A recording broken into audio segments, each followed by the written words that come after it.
Bismillahirrahmanirrahim. Assalamualaikum warahmatullahi wabarakatuh. Waalaikumsalam warahmatullahi wabarakatuh. Innal hamdalillah nahmaduhu wa nasta'inuhu wa nastaghfiruh wa na'udzu billahi min shururi anfusina wa min sayyiati a'malina. Man yahdihillahu fala mudilla lahu wa man yudlilhu fala hadiya lahu. Asyhadu an la ilaha illallah wa asyhadu anna Muhammadan 'abduhu wa rasuluh alladzi la nabiyya ba'dahu. Faqala Allah ta'ala fil Qur'anil Karim, a'udzu billahi minasyaitonir rajim, audzid 'alaihi wa rattilil Qur'ana tartila. Qala Nabi Rasulullah sallallahu alaihi wasallam, khairukum man ta'allama al-Qur'ana wa 'allama. Bersyukur kepada Allah Azza wa Jalla yang senantiasa memberikan nikmatnya kepada kita, yaitu nikmatnya iman, nikmatnya Islam, dan alhamdulillah kita masih juga bisa merasakan nikmatnya kesehatan. Salawat berangkaikan salam mari sama kita hadiahkan kepada junjungan Nabi besar kita Nabi Muhammad sallallahu alaihi wasallam dengan ucapan Allahumma salli ala Muhammad wa ala ali Muhammad. Semoga kita yang senantiasa bersalawat kepada Nabi kelak kita dapat bertemu dengan baginda Nabi Muhammad sallallahu alaihi wasallam. Amin Allahumma amin. Nah, pada hari ini kita akan sedikit membahas tentang makhraj atau tempat keluarnya huruf hijaiyah. Tapi sebelum kita masuk kepada pembahasan, terlebih dulu kita akan berdoa kepada Allah Subhanahu wa taala agar Allah Subhanahu wa taala ridho kepada kita. Doa dimulai.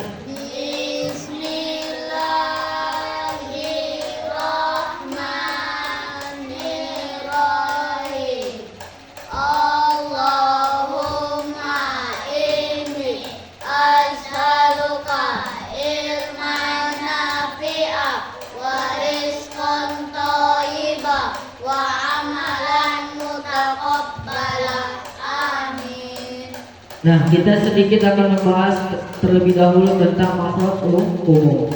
Yang mana makhraj umum ini ada 5. Yang pertama apa? Al-jawf. Lalu yang kedua ada namanya al-halqu. Lalu yang ketiga ada namanya al-lisan. Yang keempat namanya asy-syafatani. Dan yang kelima namanya al-khasyu'. Apa itu al-jawf? Al-jawf adalah rongga mulut. Lalu al-halqu adalah rongga tenggorokan, lalu al-lisan adalah lidah, asy-syafatani adalah 2 bibir, al-khasyu' adalah rongga hidung. Nah, apa-apa aja hurufnya? Ya, kita akan bahas.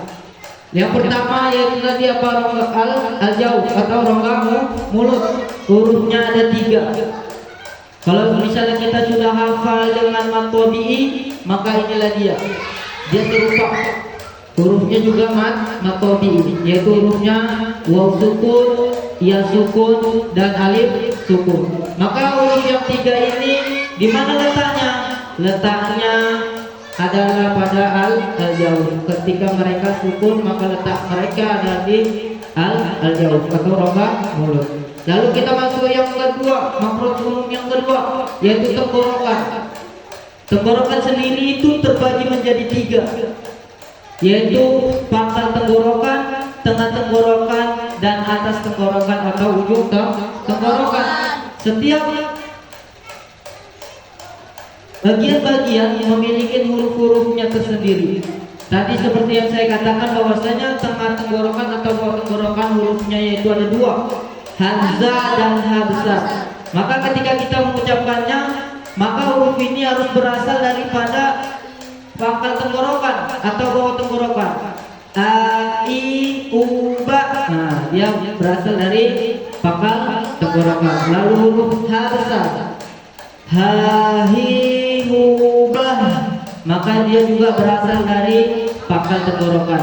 Lalu sedikit kita naik, yaitu tengah tenggorokan. Apa aja hurufnya? Hurufnya juga ada 2, yaitu ha dan ain.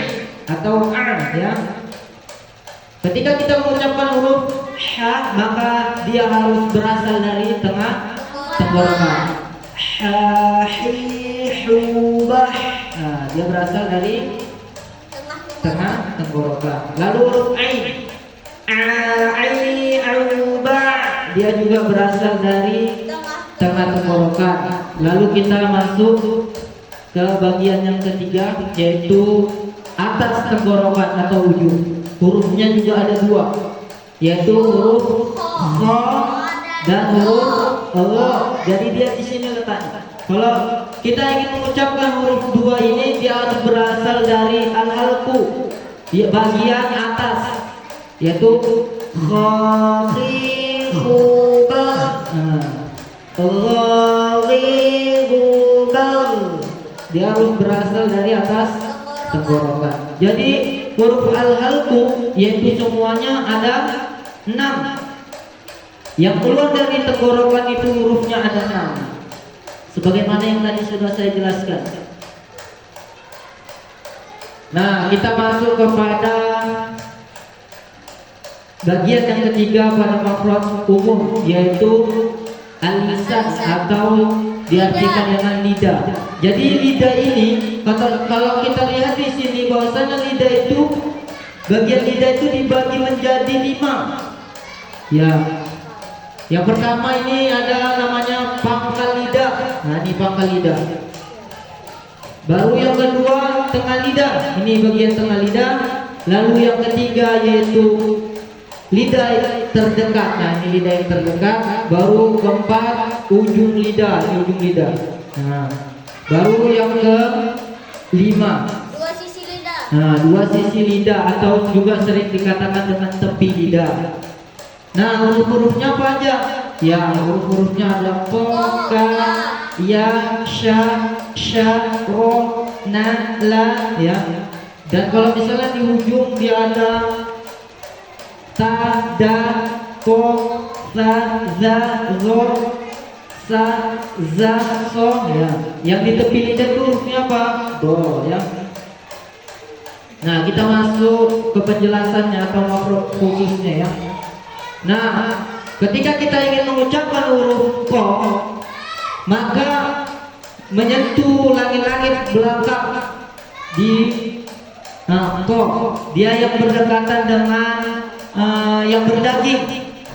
Ko. Jadi pangkal lidah kita terangkat, dia mendekati yang berdaging, bagian yang lembek ya. Kalau misalnya kita gini kan, dia terasa yang lembeknya, bukan yang kerasnya. Maka itulah makhraj pada huruf ko.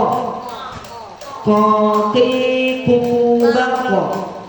Dan huruf ko ini terdapat pada hukum kol-kolah, yang artinya harus dipantulkan suaranya. Ko, ki, ku, ba, ko.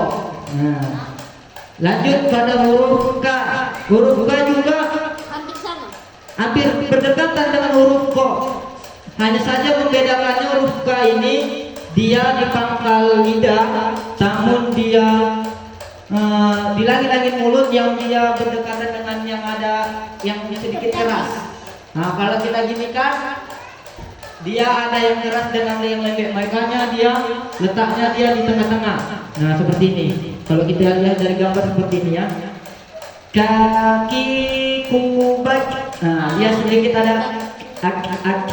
Nah, kalau dia sukun dia ada kaki kubat bat. Nah, seperti itu ya. Lanjut. Nah, masuk kepada masih tetap pada alisan ya atau lidah. Nah, ini huruf ja. Ketika kita mau mengucapkan huruf ja, maka menyentuh langit-langit tengah. Nah, lidah yang tengah menyentuh langit-langit bagian tengah. Ja, seperti ini gambarnya ya. Jaji, jubaj. Nah, ini juga huruf qalqalah, yang mana huruf ini harus dipantulkan. Nggak boleh jaji, jubaj, nggak boleh. Tapi dia harus dipantulkan ketika dia sukun. Jaji, jubaj. Nah, lanjut masuk kepada huruf sya. Nah, huruf sya juga terletak pada tengah lidah dan tengah-tengah langit mulut. Nah, sya, shi, su, bash. Nah, nggak boleh monyong ketika mengucapkan huruf ini. Harus biasa saja, karena huruf ini adalah huruf tipis atau tarkik ya, tipis atau tarkik. Sya, shi, su, bash. Nah, bash, tapasi ya, banyak keluar angin. Lanjut kepada huruf ya. Huruf ya, dia kalau kita lihat di sini maka dia sedikit terangkat lidahnya ke langit-langit mulut ya. Ya, yi, yu, bai. Nah, lanjut masih makhraj lidah ini adalah makhraj yang banyak hurufnya. Nah, lanjut pada yang ke bagian yang ketiga, menyentuh langit-langit depan. Nah, huruf la seperti ini, huruf la. Nah, jadi posisi lidah kita terangkat ke depan. La, li, lu, ban. Nah, la ini juga bisa kadang tipis, juga bisa kadang dibaca dengan tebal. Contoh ketika dia dibaca dengan tipis, maka ketika kita bertemu dengan kalimat Allah atau lam jalalah, dia berbaris kasroh, maka dia dibaca dengan tipis atau tarkik. Lalu ketika dia berbaris fathah atau dhamma, ketika kita bertemu dengan kalimat Allah, maka dia dibaca tebal. Contoh Allah, kalau misalnya tadi tipis lillah, nah seperti itu. Ini pada huruf la ya. Masuk kepada huruf na. Huruf na juga sedikit terserupa dengan huruf la, tapi dia sedikit ke belakang. Nah, makhraj na itu sedikit ke belakang. Kalau tadi huruf la di depannya, maka huruf na dia di belakangnya. Nani nuban. Nani nuban. Dan huruf na ini juga nanti dia masuk kepada al-khasyu' atau rongga tenggorok apa rongga? Hidung. Iya. Ini nanti terdapat juga pada al-khasyu' atau rongga hidung. Apabila hidung kita tekan, maka dia tidak sempurna suaranya. Nani nuban. Nah, maka dia ini juga pada huruf al-khasyu' ya. Masuk pada ro. Nah, huruf ro juga dia berada pada alisan atau lidah. Nah, dengan memasukkan punggung lidah, jadi punggung lidahnya posisinya seperti ini. Jadi gimana cara menyebutkannya? Huruf ro juga bisa tafkhim atau tebal, dan juga bisa dengan tarkik atau tipis. Nah, apabila huruf sebelum ro ini bergaris kasroh, maka dia dibaca dengan tarkik atau tipis. Lalu apabila sebelum ro ini bergaris fathah atau dhamma, maka dia dikatakan dengan tafkhim atau tebal ya. Baru lanjut masuk kepada maksud selanjutnya. Nah, ujung lidah. Nah, ini ujung lidah. Jadi huruf apa aja yang berada pada ujung lidah, yaitu huruf ta, da, dan to. Nah, jadi kita lihat huruf yang pertama, huruf ta. Jadi dia posisi ujung lidah kita berada pada gigi seri bagian atas menyentuh gusi ya. Tati tubat. Nah, sedikit bat. Ketika ta ini sukun, maka dia ada sedikit mengalir suaranya. Tati tubat. Nah, itu huruf ta. Lalu huruf da sama makhrajnya. Da juga seperti itu. Ujung lidah menyentuh gigi seri bagian atas yang berdekatan dengan gusi. Dadi dubad. Nah, huruf da ini juga terdapat pada hukum qalqalah yang artinya harus dipantulkan. Lanjut kepada huruf to. Nah, kalau huruf ta dan Da ini huruf tarkik atau tipis, jadi dia sedikit seperti tersenyum ketika mengucapkannya. Tati tubat, nah, huruf da ya, da juga tipis. Dadi dubad. Huruf to, nah huruf to ini juga sama makhrajnya dengan huruf ta dan da. Hanya saja huruf to ini adalah huruf tafkhim atau tebal, dibaca dengan tebal, tidak menarik sisi bibir ya, tidak seperti tersenyum. Tibako. Jadi huruf to ini juga huruf apa? Tafkhim atau tebal. Atau huruf to juga terdapat pada hukum kolkola. Huruf to yang artinya harus dipantulkan ketika dia sukun. Nah, lanjut. Nah, menyentuh dinding dua gigi seri atas, yaitu huruf apa? Sa.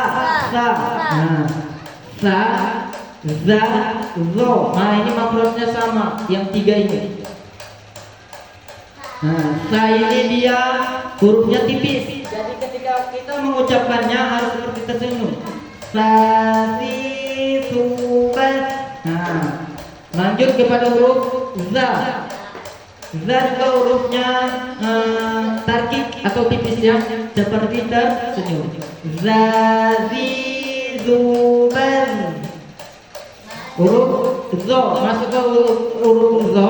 Huruf zo ini dia terdapat pada tafkhim yang artinya tebal. Jadi ketika kita mengucapkannya nggak boleh tersenyum, nggak boleh seperti tersenyum ya. Bal, dia harus ditebalkan. Itu namanya tafkhim ya. Lanjut. Nah, masuk kepada huruf yang selanjutnya. Ini juga masih pada makhraj alisan atau lidah ya, hampir menyentuh gigi seri bawah. Nah, jadi posisi lidah kita hampir menyentuh gigi seri bagian bawah. Mana gigi seri yang ini ya, yang depan ini. Nah, gimana cara mengucapkan huruf za? Za dia seperti berdesis sedikit. Za, zi, zu, baz, baz. Nah, masuk ke huruf sa. Huruf sa juga sama. Sa, si, su, bas. Jadi huruf za dan huruf sa dan huruf so, nah huruf bukannya, huruf za dengan huruf sa ini huruf tipis atau tarkik, maka dia sedikit ditarik sisi bibirnya. Za, zi, zu, baz. Sa, si, su, bas. Masuk kepada huruf so.